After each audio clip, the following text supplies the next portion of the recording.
Na kusalimu katika jina la Yesu. Neema ya Mungu na baraka za Mungu zibaki kuwa na wewe. Na leo tupo ndani ya kitabu ambacho ni cha Mathayo, sura yake ya kwanza mstari wake wa 21, nasema hivi: naye atazaa mwana, nao utamuita jina lake Yesu, maana yeye ndiye atakayeokoa watu wake na dhambi zao. Amen. Leo nitazungumza wala nitafundisha maneno ya imani ya Kikristo, na ukinipatia masikio yako vizuri, Roho Mtakatifu atazungumza nawe katika hali ya kipekee. Yawezekana umeokoka, umempenda Kristo, na kuna wale wengine ambao hawajajua ni kwa nini tunamwamini wala ni kazi gani aliifanya katika maisha yetu. Na hili ni somo ambalo tunaenda kulifundisha siku ya leo. Sababu 7 za Kristo kuja duniani katika mwili. Sababu 7 za Kristo kuja ulimwenguni kwa ajili ya kuokoa akiwa amevaa mwili. Ndilo somo ambalo tunaenda kulizungumza siku ya leo. Biblia inasema ya kwamba roho yote ambayo itakayesema Kristo hajakuja katika mwili, yule atakuwa ni manabii wa uongo. Ndio Biblia inasema. Lakini tujue ya kwamba Kristo si mwili, lakini Kristo alikuja katika mwili, na kulikuwa vigezo au sababu ziliacha Kristo avae mwili na mpaka akuje duniani. Kristo hakukuja kutazama dunia kwa sababu ni yeye alifanya. Kristo hakukuja kusherekea harusi fulani kwa sababu vyote vilikuwa ni kawaida kwake, lakini palikuwepo na vitu muhimu au sababu zake za msingi ambazo zilisababisha mfalme wa wafalme ambaye alikuwa anaabudiwa usiku na mchana, malaika wote wakimwabudu, aache utukufu, akuje hapa duniani katika mwili, aishi maisha ya kawaida tena yenye uchungu ambaye inajaa na mateso, na mpaka ikafika wakati wanataka kumuua, lakini akaona ni vema avae mwili ili akuje kuiokoa ulimwengu akiwa ndani ya mwili. Na ndivyo tunaenda kuizungumza. Kuna visababu viliacha anakuja katika mwili ili kuiokoa. Na sababu ya kwanza ambayo ilisababisha Kristo anakuja katika mwili ni ili kuitimiza au kuikamilisha kazi ambayo wanadamu au manabii walianza lakini hawakuimaliza. Tukubaliane ya kwamba manabii wote walianza vizuri na wakaendelea vizuri, lakini mwisho wao haikukuwa nzuri. Hawakumaliza jinsi ilipashwa wamalize. Na tunaanza na nabii wa kwanza ambaye ni Nuhu.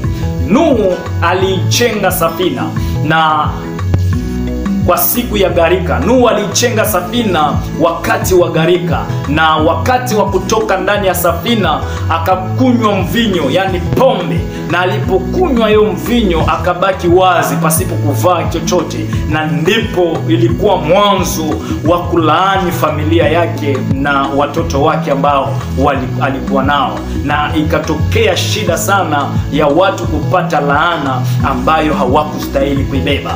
Lakini Kristo alipoona ya kwamba Nuhu ameijenga safina, maana Nuhu akajenga safina, Yesu na akajua ya kwamba mimi sitakuja na safina, lakini nitakuja kama vile safina. Safina ilikuwa na dirisha kwenye pembe ya hiyo safina, na Kristo na akasema tuone, kwa sababu ni safina ya kweli, akatobolewa kwenye ubavu wake ili tambulike ya kwamba yeye ni safina ya kweli. Safina ilimalizia mwendo pale kwenye mlima wa Ararati, lakini Kristo naye kambidi amalize mwendo wake pale Golgota. Safina mliingia njiwa, mliingia simba, mliingia chui, lakini hawakukulana. Na Kristo naye akakuja kama vile safina, akaweka ndani makabila yote, akaweka ndani ukoo wote, akaweka ndani kila mtu. Na katika safina dubu wala simba hawakukulana,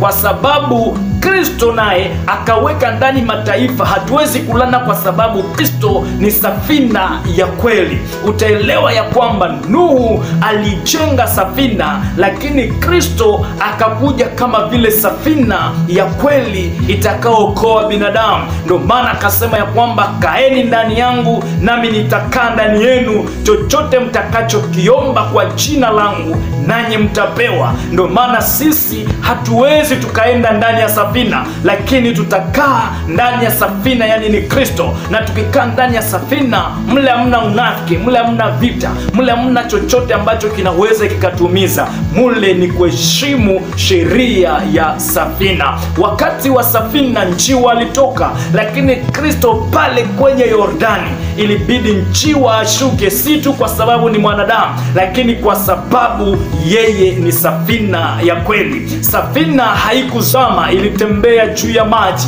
Na Kristo naye kwa sababu ni safina ya kweli, ilibidi atembee juu ya bahari na hakuzama. Ndipo wakajua ya kwamba huyu ni safina ya kweli. Kristo alikuja kuhitimisha au kuikamilisha kazi ambayo manabii waliachia njiani. Nataka niongee na wewe ambao unasikiliza majira kama hii. Kuna kazi ambayo jamii iliachia njiani, kuna kazi ambayo manabii waliachia njiani, kuna kazi ambayo binadamu waliacha njiani ndani ya maisha yako, lakini Kristo kavaa mwili kwa ajili ya kutimisha, kwa ajili ya kukamilisha hizo kazi ambazo walikuwa wamezia kwa ajili yako.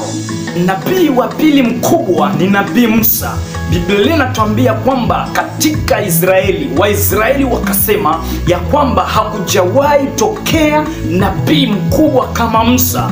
Kwa nini? Ukisoma Kumbukumbu la Torati kitabu chake cha 23 mstari wa 9 na wa 10, kwa wakasema ya kwamba Musa ndiye nabii mkubwa katika Israeli. Waliposema kwamba Musa nabii mkubwa, Kristo naye akakuja kama vile Musa, lakini akafanya miujiza zaidi ya Musa. Utakumbuka muujiza wa kwanza wa Musa ni kubadilisha maji kuwa damu, lakini Kristo akambadilisha maji kuwa divai. Utakumbuka ya kwamba na Musa alihitaji njia mbele ya bahari ya Shamu, ndipo akapiga fimbo na njia ikafunguka ndani ya bahari. Lakini kwa Yesu, yeye hakuhitaji njia.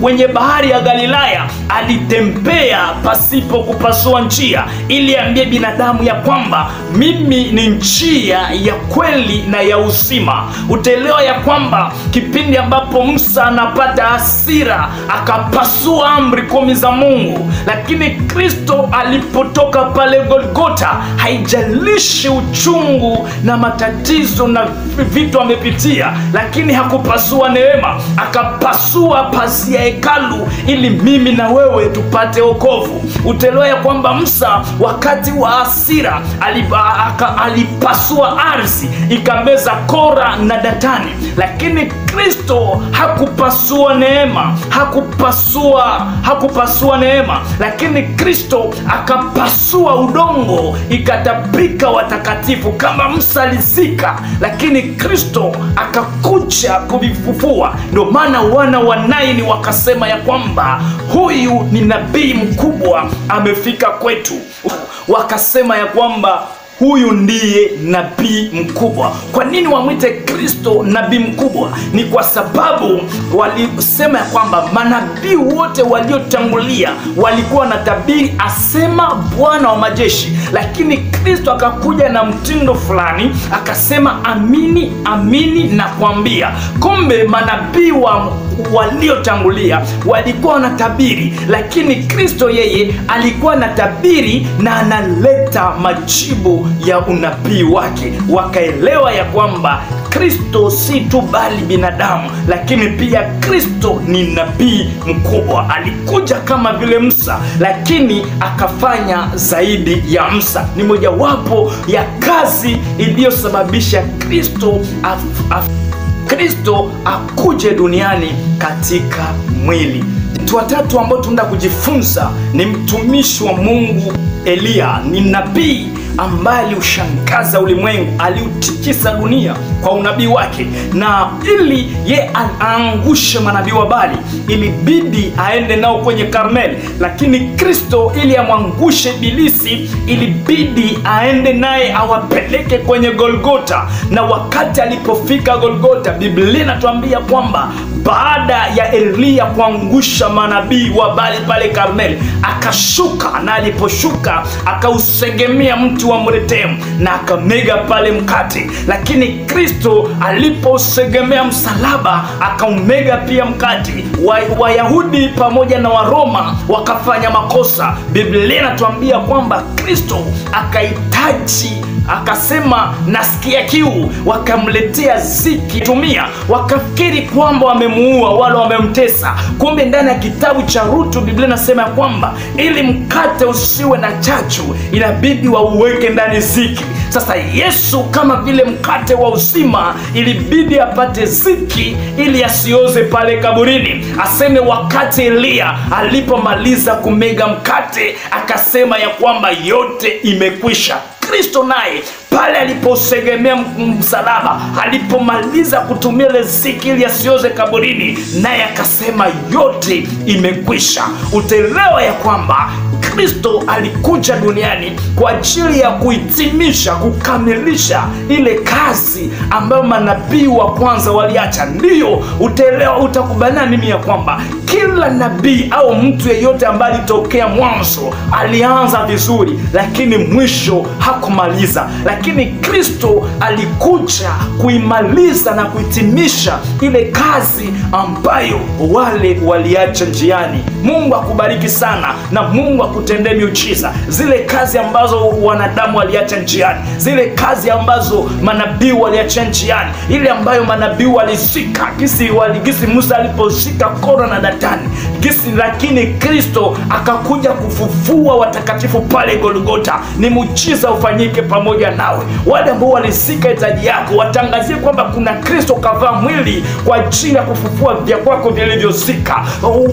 Pale ambapo walisema hapa imekwisha, kumbe Kristo na ameshasema imekwisha katika maisha yako. Shida zimekwisha katika maisha yako, matatizo yamekwisha katika maisha yako. Chochote unachokiona leo, amini Bwana anaenda kukimaliza, Bwana anaenda kukiondoa. Mungu akubariki na Mungu akutendee. Kesho tunaendelea na somo hili. Mungu akutendee miujiza. Leo tumezungumza pointi ya kwanza, alikuja kuhitimisha kazi ambayo manabii waliachia njiani, wala binadamu ambao walipokea neema kumtumikia Mungu waliachia njiani.